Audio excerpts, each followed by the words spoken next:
Greetings. If you're watching this video, it's because you're considering buying the TRONMAX charger.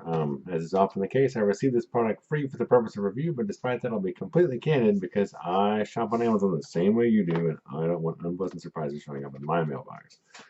So I have not yet unboxed this, so let's just do it right here in front of you. There can be no more honest review than the one which comes unbidden from the mouth as you're taking it out of the box. Pretty simple. Setup here.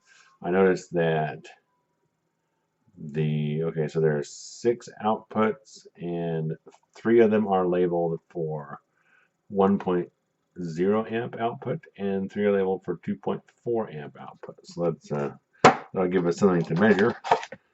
And all right, so we got the charging block and a nice power cord here.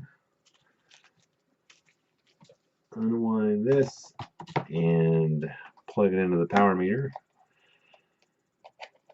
Alright, so now there's nothing put in the block and it is pulling about 0.1 watts, which is not unusual.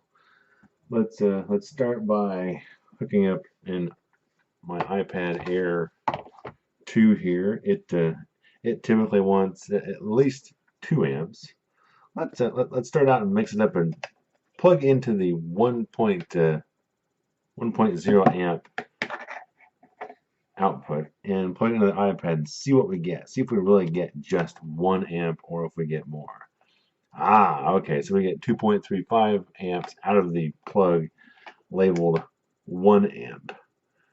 I guess they're all labeled Smart U, but that is somewhat misleading in that it doesn't matter which one you plug into, you're going to get the same output. I don't really hold that against it because I don't think most devices care, but it does seem to indicate that the labeling on the charger is somewhat irrelevant. Okay, so let's leave that plugged in. Let's plug in something else and see what happens to that output. I have my iPhone here.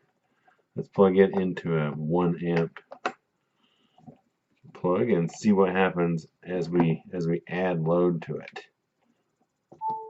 Okay, now my phone is charging and this guy is solid as a rock. So that tells me that the output of this guy is pretty significant. I don't have enough devices to fully load it, but the fact that this is rock solid at 2.36, which is more than I get out of most chargers, tells me this is a pretty solid unit. So so with that, I have no reservations about this product. The chargers in general have gotten a lot better over the past year or so, and this is a solid example of a nice, simple charger with great output. So yeah, no worries about that whatsoever. So I hope that's helpful. If it's not, leave me a comment. Let me know what else it is you want to know about such things. And until next time, happy shopping.